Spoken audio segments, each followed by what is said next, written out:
Hey guys, it's SmashCast here. I'm AG and BJ. And today we're going to be talking about 5 fan favorite characters that will be getting into Super Smash Bros. For Switch because of the recent announcement that the fighter ballot is going to be taken into account for newcomers in the Smash game. So basically we have 15 characters that we pulled from 2 different straw polls that were made on Reddit, the Smash Bros subreddit, and this is just compiling all the top fan favorites, and then me and PJ have taken the liberty of actually trying to categorize these in 3 different categories: likely, possible, and not likely, and we're just going to run those down and explain our reasons why we think these are what's happening. So for the 5 likely characters, we've got Gino, and Gino we've spoken about a few times. Originally planned to be a playable character many times in the Smash series. Actually, funny enough, while Waluigi has only been an assist trophy in games, he hasn't directly been considered in actual playable game data, but we've had actual data mines that have released showing that Gino has been actually programmed in the thing, but obviously at the time they didn't have Square Enix's approval to actually license the character. Now the thing changed with Smash Bros 4, the release of Cloud, seeing that Square is supportive of the Smash series, and on top of everything they're very supportive of the Switch with a lot of games coming from Square to the Switch, and we're probably going to see even more in 2018 and into the future. And on top of everything, we have one of the latest games, the not Smash Bros. We have Nintendo's interest in the Mario RPG series coming back in recent years, with Mario and Luigi getting even more remakes this year, and Mario and Rabbids, which was also sort of a slight take on the RPG series, and all of these sort of things. So next on our list here, we have Waluigi. Now Waluigi is probably the most likely Mario character to get in, and even though he was the assist trophy in the last game, I mean, there's always Mario characters added, considering it's like Nintendo's like biggest franchise, I'd say.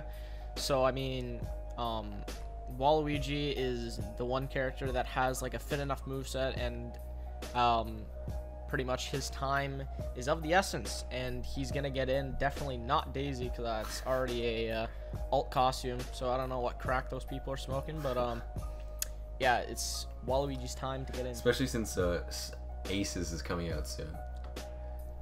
That's another thing too. So yeah. And a lot of people are getting excited about that, yeah.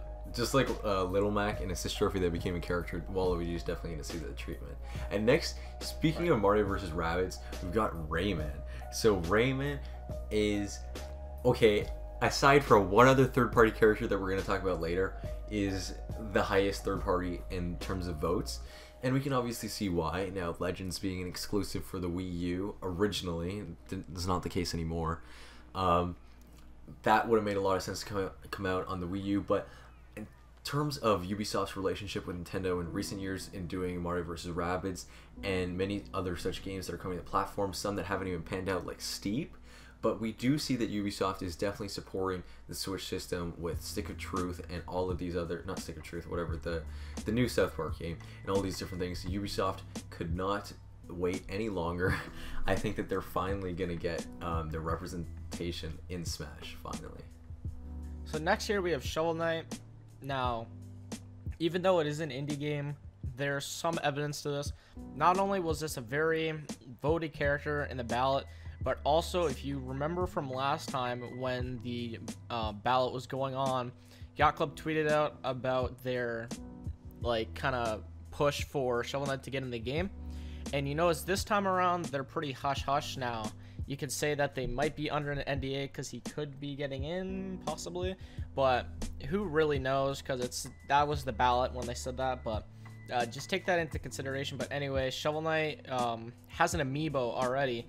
So, I mean, a lot of people thought he would get in because of the amiibo originally. But Shovelknight's just a character that needs to be in this game and is really loved from people, and especially getting into Smash, he's got like a lot more attention, so hopefully he makes it in this time around. I think that he's pretty likely. Yeah, and you've also got to note, like as PJ said, he was the first actual third-party amiibo, And that's not Dark Souls. It wasn't anybody else. It was actually Shovelknight, the first third party to get an amiibo. So to say that Nintendo is not supportive of indies at this point is not true. In terms of how much sales Shovelknight has done on a Nintendo system, how they've supported them on both the Wii U and the 3DS, despite the former's not having a lot of success. And on top of everything, we still see that the indie directs that we get and all these different things, Nintendo treats indies as on the same level as third parties. So this could be the first time we actually see an indie get into Smash, which is always exciting. And next we have Ice Climbers. Okay, you don't even need to describe this. Obviously, being a huge fan favorite character and then getting cut due to technical difficulties, the fact is, I think that Ice Climbers breeds not a question of whether they're getting it, they're definitely getting it. The thing is, does this mean that since Ice Climbers is coming back and the amount of cut characters that we have in terms of dual characters, the only dual characters we had were Rosaline and Luma, are we going to see more types of characters that we used to have, such as like the Samus and Zero Suit and Pokemon Trainer, all these characters that were combined into one sort of palette that had to be split up due to technical constraints on the actual systems the game was on? Because if Ice Climbers are coming back, we could see these dual characters come back. No, probably Charizard's going to stay like in his current form, but we could see characters actually start joining up again. So. Right, and that's definitely a possibility with like Diddy and Dixie and people like that. And also, I don't really think that they're gonna change the Zelda Sheik, Zero Suit Samus, and Pokemon Trainer stuff back. Like, I think it's better this way, to be completely honest. Like, Pokemon Trainer was a very odd character, and it just makes more sense to split up the Pokemon. So yeah. So next up here we have our possible categories. So I'm just gonna start off with Paper Mario. Now we say that if Paper Mario gets in, Dr. Mario will be cut in his place. So Paper Mario can be very original and not too similar to Mario, which is a very big issue, at least for us, because we care about clones. Some people just really don't care, but we do. Paper Mario can be very original because there's so many things from the games, and hopefully with a Paper Mario game being announced maybe at next year's E3, he could possibly be in as DLC. Obviously why he's on the possible list, but yeah. And then we have next a character that PJ wholeheartedly disagrees with me on. Ridley. So I'm just gonna give one sole reason, because there's no point in going on about this, is that E3, so I see Ridley being an announcement of a character, not in that he's actually getting added to Smash for any real reason, just for like PR stunt. Because the fact is, as soon as Ridley gets announced, this is going to be a huge thing. The internet's going to blow up. Everybody's going to be freaking out about it. It's the perfect E3 moment to have as a character announced right there on the stage. And I think it's just perfect for this moment. Who cares about Sakurai? Maybe doesn't even care about getting Ridley in Smash. Like, he was always fearful of like trying to keep basically, to quote him, not quote him, paraphrase, is that he wanted to keep his sort of like stature of being this really scary villain, and putting him in Smash, shrinking him down, wouldn't make him that scary.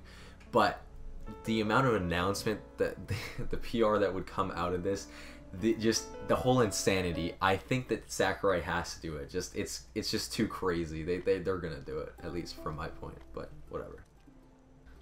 Right, so do we know if they're doing a treehouse or no? Or if they're doing They do treehouse every year. Full press conference? No, they don't do press conferences. They've moved 100% to just the digital. So I don't really know if he would be necessarily announced at like E3. I mean, you never know.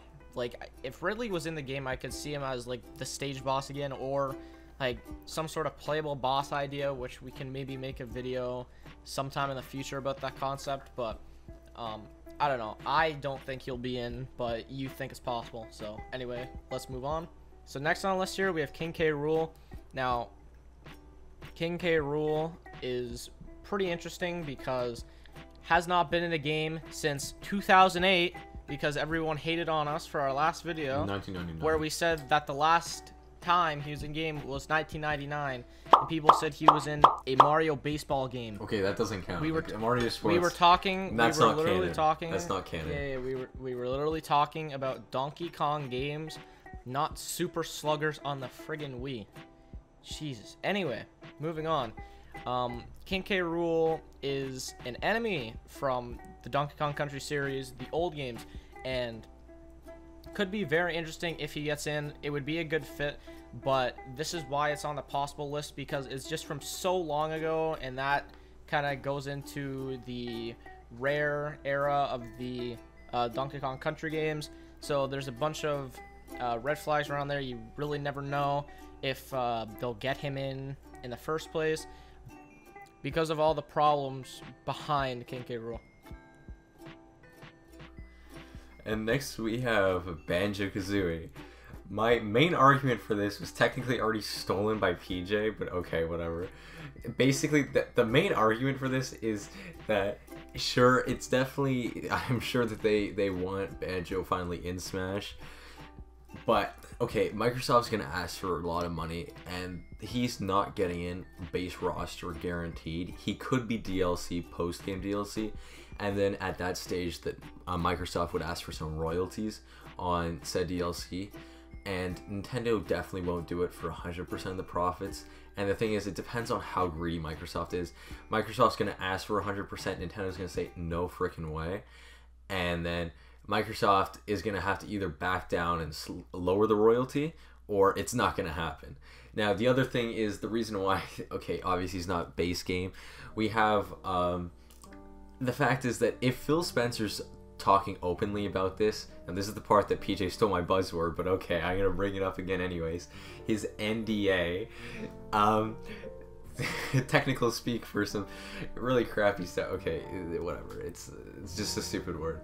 But basically, he's gonna be under contractual obligations if they had Banjo planned in Smash, and the roster's already done. The game's coming out this year, so the roster's done. Microsoft would not be allowed to be talking about getting him in Smash as for the contract. So for this reason, he could be DLC, but he's not base game. But even then, is he gonna be DLC? And now these last characters are characters that are fan favorites based off the fighter ballot, so a lot of fan votes.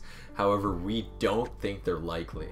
So we've got Wolf, Wonder Red, Crystal, Shantae, Isaac, and Solid Snake. So guys, keep in mind, we've just ranked a list of 15 characters that are the most voted for in the fighter ballot, since Nintendo said that they are going to be using this to create the roster. So we're not talking about likely to get in Smash, we're actually talking about how likely they are to come out of the fighter ballot. And then if they actually ended up getting used, then that's a whole other story. So just keep that in mind. So that's going to be it for the video, guys. Be sure to follow all our social media in the description below, join our Discord, and check out our recent videos. And anyway, guys, this is going to be SmashCast signing out. Peace.